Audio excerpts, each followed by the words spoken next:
Hey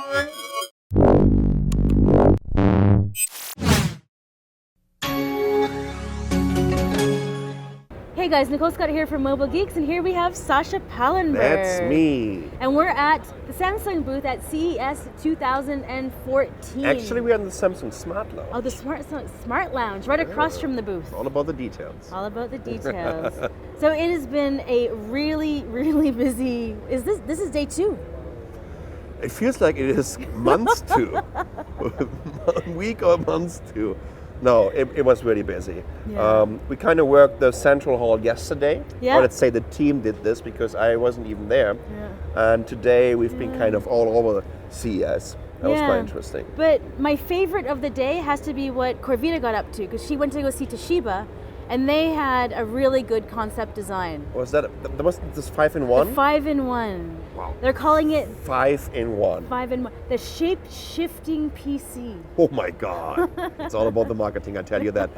So no more 2-in-1s, no more 3, 4-in-1s. Now it's 5-in-1. There's always a superlative. 5-in-1s. But I mean, I find it really interesting what Toshiba has done, because it really shows the need for flexibility within Windows, right? Like, what do we want to do with the form factors next to Windows? Because it's clear that Windows 8.1 wasn't the biggest success, right?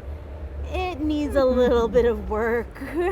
So having more flexible more flexible hardware for kind of average software is, I think, something that I would like to see. But it's just too bad we're not going to be seeing it anytime soon.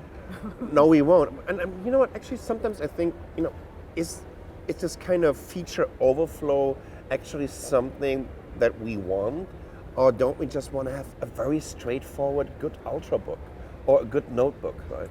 Sometimes I think, you know what, just get rid of the touchscreen. I don't want this. I only want to have a kind of desktop version of Windows 8 that's only pointing to the desktop, and squeeze me some 12 hours of battery life in there into a device that is 11.6 inch, 1080p screen, and only weighs 1.2 or 1.3 kilograms. Just a straightforward, honest ultrabook with lots of battery life. See, this is where you and I differ. I love my touchscreen. I can't imagine a laptop I can tell. without. It's glossy and fingerprints all over it. I'm just eating fried chicken and touching the screen. That's pretty much what I do every single day. Fried chicken, touching the screen. Yeah. No, well, we have to kind of figure out a way how we're going to redefine this notebook form factor. I'm getting this, right? And then Toshiba with this 5-in-1 definitely brought it to a whole new level, huh? Yeah, no, I agree. So why don't we take a look? Let's do that. Hey, Corvita Raven here, and we're on the Toshiba show floor at CES, and they have a lot of things going on here. And probably one of the biggest concepts that they have, and one of the most popular, is the 5-in-1 PC concept. So the first thing we have here is the laptop mode, which is very traditional. As you can see, the design is pretty slim, but different in terms of how far back the keyboard comes. Normally you would see in terms of the 2-in-1 PCs or 2-in-1 tablets where there's a hinge that happens and you're able to pull that the keyboard forward. But this is not so much the case here. So here you have your standard laptop form, which everybody knows, clamshell. Moving along, you have the presentation in TV mode, where the keyboard actually detaches for the screen to become pretty much like a separate monitor, and you're able to use the keyboard as a Bluetooth keyboard moving forward. And honestly, it's like a laptop that then becomes a bit of a mini desktop PC at the end of the day. And the last thing we have on display is the canvas mode, which is a great one for artists, actually. If you're drawing, as you can see, there's a stylus on there in display as well. But if you're drawing and just looking to do more creation, even if you're typing, this might be a good way to type if you don't want to use a keyboard as well, for the canvas mode and the 5-in-1 concept. Other two modes include the convertible tablet mode and just a regular tablet mode, where you're able to fold the hinges back a little bit more and be able to get flexibility around both the keyboard and the display for a kind of flatter, more seamless transition with the display and the keyboard. So that wraps up the Toshiba 5-in-1 concept, and I am Corvita Raven, drooling over it at CES. Wow, that was quite something. No, for sure, and it makes me excited for the future, and it's sometimes hard to forget that maybe we're not going to see just yet another clamshell, right? Well, they're all clamshell. Actually, what's kind of interesting, Toshiba was the inventor of the clamshell, pretty much. Right. I think before that we had these kind of Osborns with this huge PC with a small little 5-inch screen or 6-7-inch screen in the middle, and then this keyboard that you were kind of also using as a protection lid for it. And then Toshiba came up like 30 years ago or so with this clamshell design. It is still a clamshell world in the ultrabook notebook world. Yeah, I agree. But there are quite some interesting platforms out there that we saw during CES, and I think you have a favorite already. Well, I like the Sony 11A, the Fit 11A. Okay. That's a Bay Trail one, so it's technically not. I guess is it an ultrabook? Is it not an ultrabook? But it's an ultra thin. It's super. It's really thin. Yeah. It's really. Can an ultrabook have a Bay Trail processor? I don't even know. But if we forget about the marketing, and just go with like a really, really nicely designed PC or laptop, I think that Sony's making some excellent stuff. You're a total Sony fanboy. I still am. Actually, I just met with the Sony guys again and told them that my Sony Vaio Z is still getting repaired because I dropped it on the concrete. Sometimes I'm doing these things. But I've been carrying it around with me for 2 years, and it survived with me for 2 years, more or less, let's say. What I liked over here at CES, well, you have the Yoga 2 Pro. Yeah, obviously I'm a huge Lenovo fan. The Yoga 2 Pro is my working horse right now, but we're just... I have a problem with the resolution of this display. It is just too much. Anything that goes above, I would say 1080p. Yeah. It's just too much for me. Yeah. And it's so hard to see anything on your desktop. I don't know how you're doing this. Well, and also if Windows 8 was better at dealing with the scaling issues, then maybe I would be on board. But right now, the amazing displays just seem like a big pain in the ass. Yeah. And therefore, Lenovo launched the Lenovo Yoga 2 without the Pro. 1080p, basically the same concept. I think it was even a little bit, was it thinner? Or was it thicker? Well, it might have been thinner, it might have been thicker, so it looks a little bit different. And you're getting the same performance in it, but without this display, which in my opinion makes sense. And it's starting at, I think, $999. $999. Yeah, no, it's killer. That's a great 13-inch. Yeah. So why don't we check out a bunch of our favorite ultrabooks from the show? Hey, I'm Roland with Mobile Geeks, and we're right here at the Intel booth at CES 2014. And what we have right here is the new Vaio Fit 11A. So that's basically an Intel Bay Trail based convertible. So what you can do is actually you unlock it. There's a switch back here where you lock the device, and there's magnets in this cover back here. So you can actually fold it like this. There's a nice mechanism on here, like on the bigger 2-in-1 devices from Sony. So when you want to convert it to tablet mode, you just unlock it and fold it down like this. And what you end up with is a device that you can actually carry around. It weighs just above 1 kilogram, I would think. It feels pretty light for a device of this size. It has an 11.6-inch Full HD screen, and it's based on an Intel Pentium N3520 Bay Trail based quad-core CPU. So this one actually runs at up to 2.16 gigahertz. This one actually has 8 gigs of RAM in here and a 256 gigabyte SSD. Let's just move back to the standard mode so I can show you around the device. Just click this in here, lock it, and then you're all set. The display actually folds back pretty far, so you won't have any problems reading on a desktop. And let's take a quick look around. We have the power button back here, full-size HDMI, so you can connect it to any HDTV or HDMI compatible display without using an adapter. You have 2 USB 3.0 full-size ports right here, combined headset and mic jack. This is a speaker outlet actually. On the front you get the power LED and the battery status LED, nothing else. On the left there's another speaker outlet here. That's a full-size SD card reader. This actually looks like a fan vent. I don't know if there's actually an active fan in there, but at 2.16 gigahertz, the new Pentium N325020 should actually have some smaller heat issues without any fans. Back here we have a proprietary Sony power plug, so you won't charge this through micro USB, but through a special charger. On the bottom, you actually get another webcam. I don't know the resolution of this, but this would probably be 720p up to like 5 megapixel or whatever. There's rubber feet up here, so you don't have the device slipping around on your table. Down here we have an NFC logo, so this thing is actually NFC enabled, and you can connect devices to it via NFC. Let's take a quick look at this mechanism back up here. So it clicks in like this with magnets, and then you can just fold it down and be ready to move. This thing is actually coming out in the first quarter for $799 US. In the base configurations, I don't know what this one is going to cost because this is really the high-end version. So I was rolling with Mobile Geeks, checking out the new Vario Fit 11A at CES 2014. Thank you. Corvita Raven here with Mobile Geeks, and we are live at the CES show floor at the Toshiba booth. And now we're going to check out the Toshiba Kira book, which you guys have upgraded and kind of enhanced. Exactly. We've updated the Kira book. Kira is our premium Ultrabook. It was the first Ultrabook on the market with that super high resolution display, and we've made it even better now by moving to 4th generation Haswell processor, as well as by lowering the price. So now these are available for $14.99 with that Haswell processor, that super high resolution display, 256 gigs of solid state storage in there. You get some great things in the hardware here, including things like the stereo speakers on the bottom of the machine, which bounce off your table to give you great sound from a small size.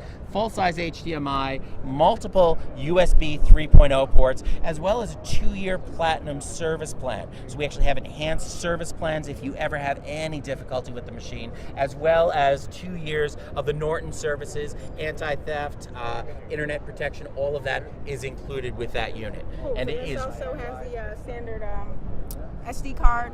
Yep. SD card slot, mic, headphone and mic jack over here as well, and another USB port on the side. And again, that nice kind of brushed aluminum. Yep.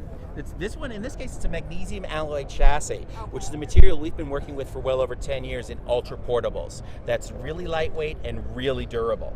And it helps us keep the machine down as low as under 3 pounds. Awesome. And what version of Windows is this running? We are running Windows 8.1 on the new version.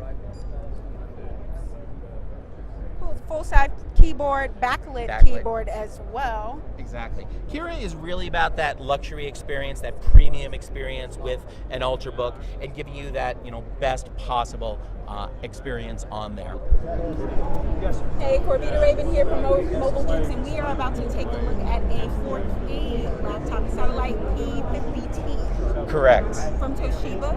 Bill, why don't you tell us a little bit about this in terms of the 4K display? Absolutely. We've seen 4K TVs for a while, but now we wanted to bring it to laptops. That's going to be great for watching movies in 4K on your laptop. It's great for working with digital pictures if you take a lot of high-resolution pictures, and it just gives you a fantastic text experience. So the text on a page is sharper than ever before. Even when you are looking at really small-sized text, it is really sharp and crisp. So it gives you a great high-resolution experience. Of course, with anytime you go to higher resolution, if you want, you get more screen real estate as well. So you can also see a lot more columns in Excel, a lot more rows, can have more apps side by side, so it's a great productivity enhancement as well. Nice. And what about the performance? The performance, we are going to be using 4th generation Intel processors. We'll be using a high performance graphics card in there. We're still working on the final specs, but we expect to have this product out later this year, probably sometime in the summer. And how much do you think it'll be priced? We're still working on the final pricing, working with the final specs and our partners. But it is real exciting to just have that technology now coming to laptops. They're full AutoCAD certified, full SolidWorks certified. As you see in this design, we're showing, of course, full-size HDMI. You've got a couple of USB 3.0 ports there, microphone and headphone jack. And the mic jack actually does something we call sleep in music. So even when the laptop is turned off, you could plug in your MP3 player or phone or whatever and play music out through the Harbin card speakers on the laptop, which is real cool. Full-size SD card slot, because we know you want to move data between your devices. 2 more USB 3.0 devices, as well as Blu-ray drives, so we can certainly include all those different technologies in there to give you that real high-performance solution. And and you do get your wired Ethernet as well, which especially when you're dealing with high resolution video and moving a lot of content and doing high performance stuff, it's real nice to have that option. You guys take a different approach here. This is more of a brushed aluminum rather than a textured backs that I see on the other. Exactly. This gets you that full actual metal on there, which gives that real nice, sleek, and clean look. It's very nice. Not that bad. It's a little obviously on the heavy side because it is a bigger model, but it's not that bad for its size and the performance. And that is a look at Toshiba's Ultra HD 4K laptops. I'm Corvita Raven signing out from Mobile Geeks. What another, was it a star of the show, or was it something that we would predict? Well, at the least CEO is definitely a star. He's not the CEO, he's the chairman of ASUS. Johnny Shi, is always a star. huge crush. And all this for $99. If Thank you. you guys have not you. watched Thank you. a ASUS press conference, I love him. go onto our love him. channel. We upload all of them for many years. Who's calling me? Who's calling me? He is It's just an we love it. entertainer. He's an entertainer. He's a Straight character. Yeah, entertainer. I absolutely love him. And let's actually talk about ASUS for a minute. Yeah. ASUS is one of the only companies in tech that really gets me excited for innovation. Yeah. Right. That are bringing products to market that no one else has the balls to. Yeah. Right. And they're in Taiwan, so they're right in our backyard. Another reason to love them. Yeah, let's get this very straight. This ASUS Zenfone 4 for $99 again, $99. The 5 for $149. The 6-inch for $199.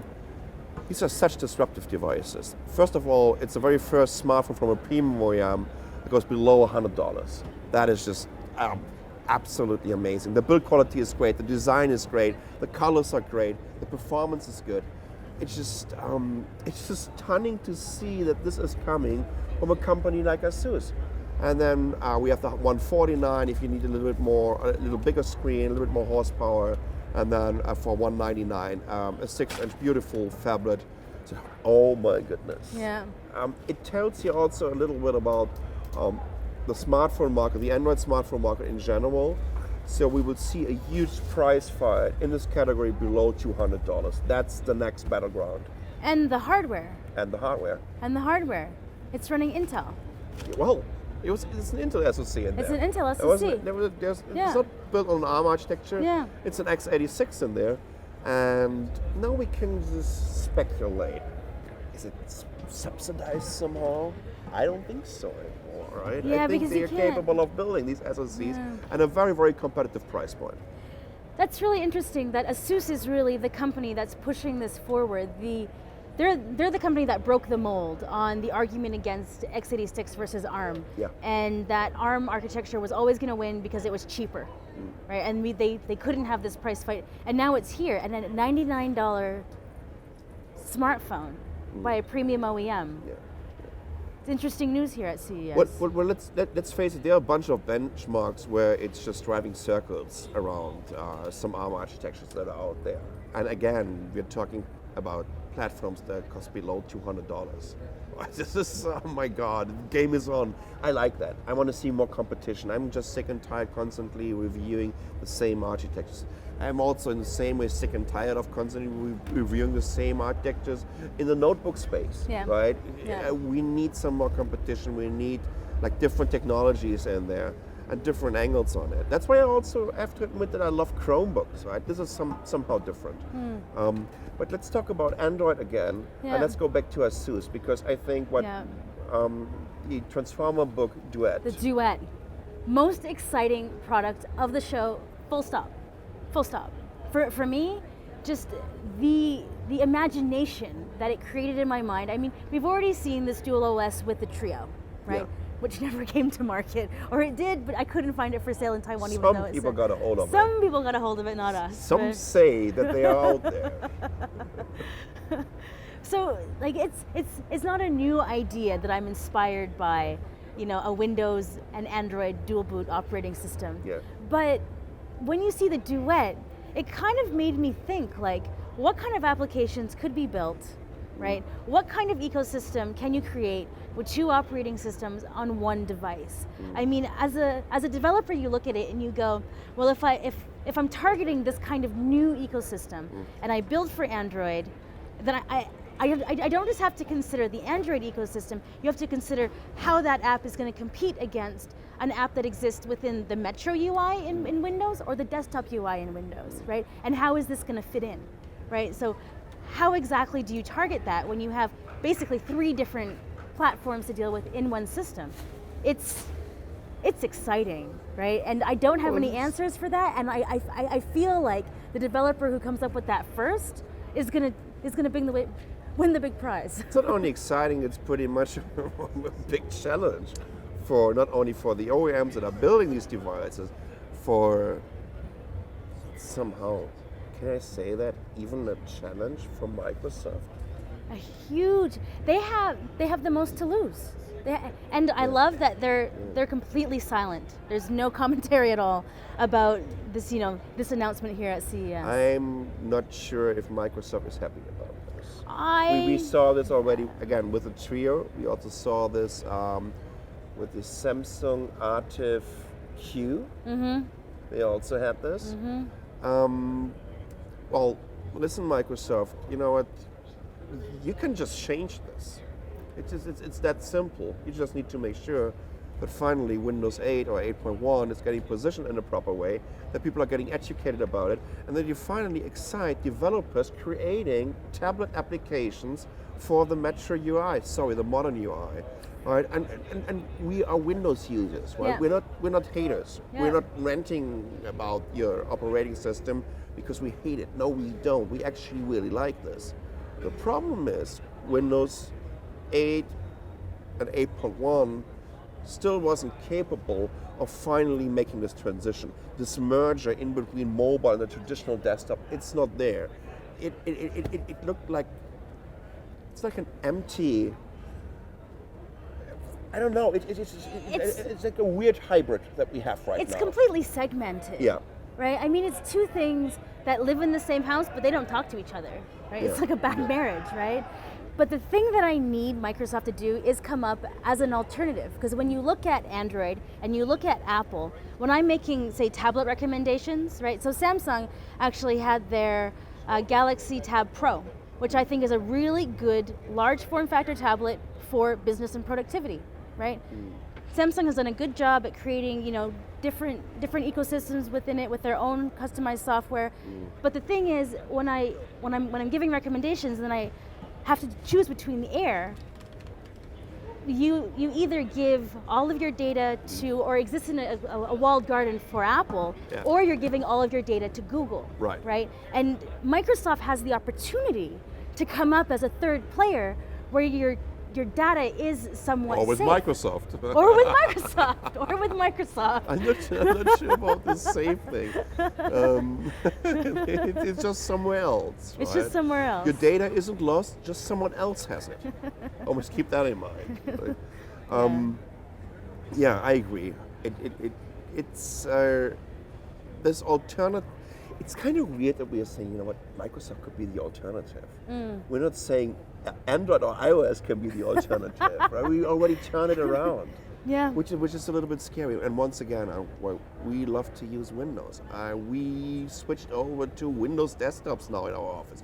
Actually, when Nicole is coming back, she can see her new desktop that I arranged. And I fought this. I fought this desktop transition with pretty much he's like, just get up, I'm installing a system at your desk. And I was like, but I'm gonna lose touch with mobile.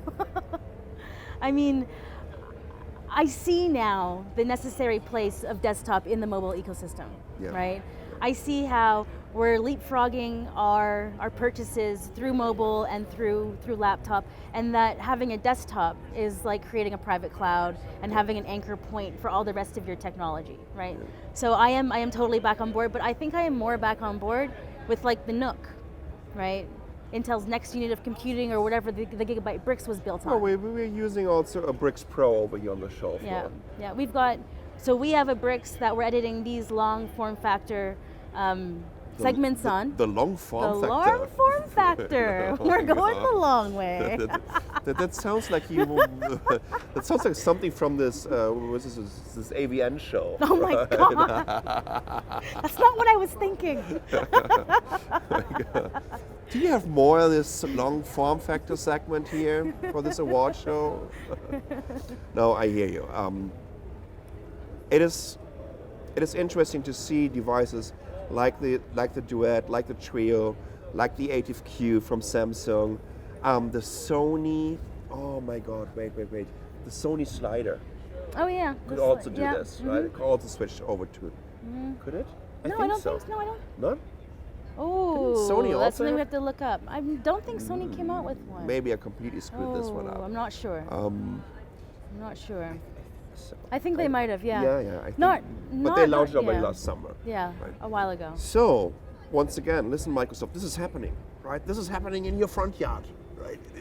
Small little green robots are coming over onto your lawn. They're just They're coming to get you. they're coming to get They're you. coming to get Please you. just do something. And we are happy to promote you as soon as it's cool. Yeah. Right? We're gonna love it, and we're gonna let everybody know about it. But I'm really glad that Intel is doing this, Yeah. right? I'm really happy that Intel is making this move of bringing Microsoft and Android together, right? I mean, there's I don't know anybody who would take on Microsoft, right? Who else could do it, right. right? You need to have a hardware platform that is going to create this merger. And you Yeah. need to have someone who's promoting this, and Intel is doing this, bringing x86 into the mobile world. It was just crucial for competition on this market because, who's left? Yeah, we have Apple with processors. Let's say when we're talking about the high-end market, we have Apple with the A7, we have Qualcomm Snapdragon 805 over here, we have Samsung new Exynos 5250, we have the MediaTek guys with Cortex A7 octa-cores, we have Rockchip still around, but that's about it, right? Yeah. Oh, we have NVIDIA NVIDIA. with the Tegra K1 that I can't see in a tablet at all. Qualcomm, yeah. It's not happening. So this is going automotive. So basically we have like, and when we're talking about market share, Yeah. that's a whole different game. Then it's basically Apple A something, Qualcomm Snapdragon, and some Exynos devices from Samsung in the Western markets. That's basically it. But like if you look at Qualcomm would be actually the perfect company as well to go ahead and do this. I mean, they had their SmartBook a couple of years ago, right? So Qualcomm's been pretty active in. But they can only run Windows RT. And who wants to use Windows RT? Let's face it, no one wants to do it. Yeah, but the thing, they can only, no, there's actually no technical limitation why Snapdragon can't run full Windows. Oh, I agree with you. There's no technical limitation on why this can't happen. Just So it's more just like Intel, I think, is the biggest company that could do this. It can't really be Qualcomm. They're not big enough, right, to take on Microsoft. I think Qualcomm is big enough. To take on Microsoft? Geez, they're sponsoring an FIA Formula Racing Series, Listen, by the way. Just because they're sponsoring a Formula One racing series. Formula E. A Formula E racing series. I don't think, there's very few companies, I think, that have the market share, the leverage, and the position that could actually push forward. Qualcomm is one. Qualcomm is one? Qualcomm belongs to them. Qualcomm belongs to Qualcomm them? is almost as big as Intel, let's face it. Anyways, we've been talking about the Duet for the whole sorry. time. You know what? I'm sorry, guys. And Yeah. actually, we wanted to show you the Duet. How about taking a look at it? Yeah. Hey, Andrew here for tabletblog.de. I'm still at ASUS and now we want to take a closer look at the new ASUS Transformer Book Duet TD300.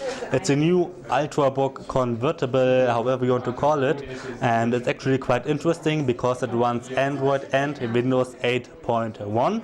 So it has specs like a normal Ultrabook. Inside is an Intel Core i3, i5 or i7 processor, as well as 4 GB of memory and 64 or 128 GB SSD.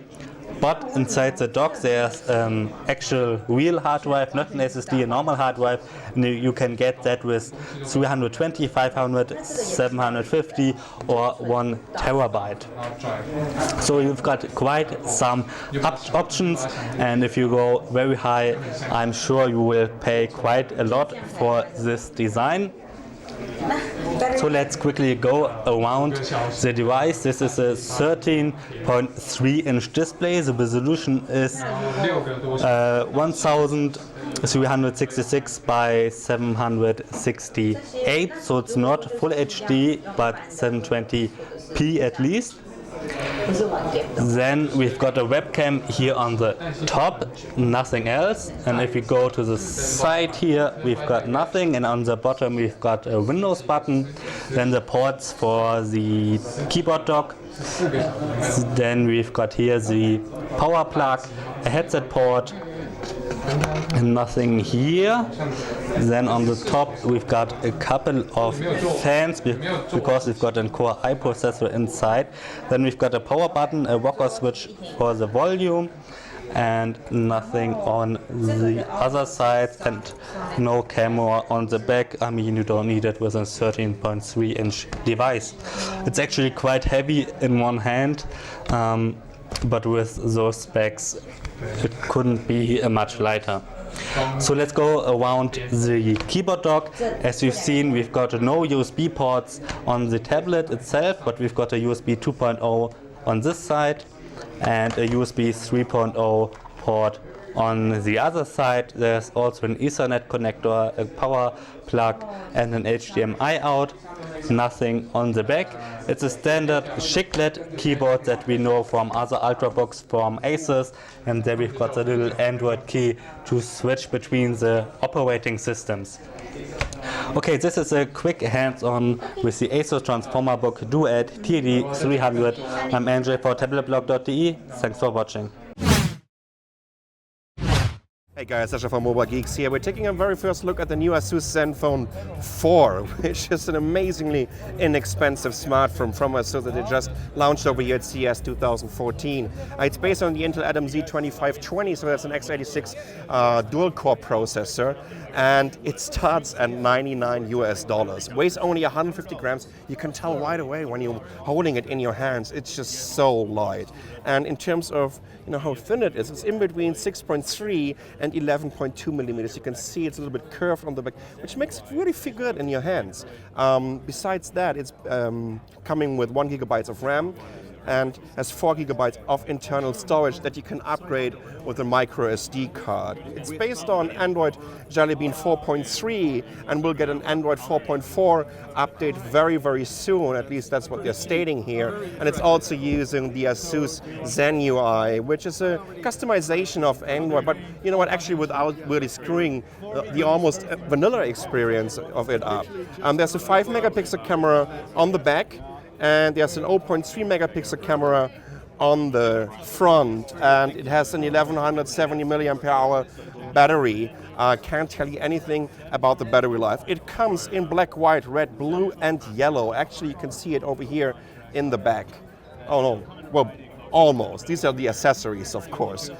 Let's take a quick look around the device. I would guess that the micro SD card, not the micro SD card, the micro USB connector is here on the left side. There's nothing on the bottom. We have a volume rocker on the right, a power button on the right, and a headset jack on the top of it.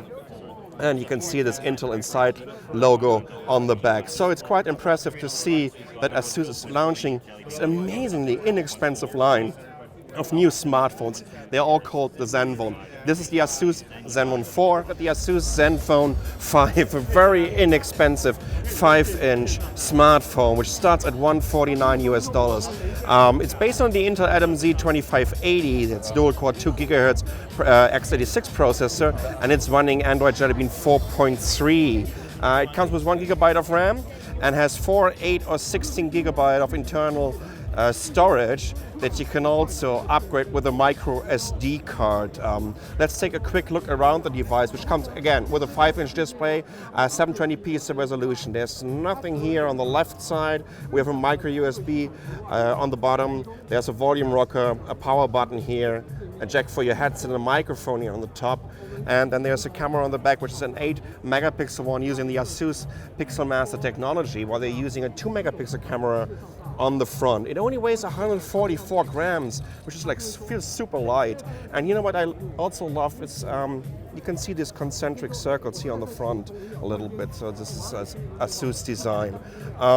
Besides that, in terms of how thin it is, it's kind of hard to tell because they're saying in between 5.5 and 10.3 millimeters. So you can see it's kind of curved on the back, you know what, which feels really, really good. Let's take a quick look around their system here, because they kind of optimize it. They call it now Zen UI, which is like a new customization of Android. And we always know that we knew that ASUS wasn't really messing around with Android. They had a very, very clean interface. You know what, I love the quick settings here. You see right away. Let me just switch to the other settings. And let's just double check it. Yes, this is Android 4.3.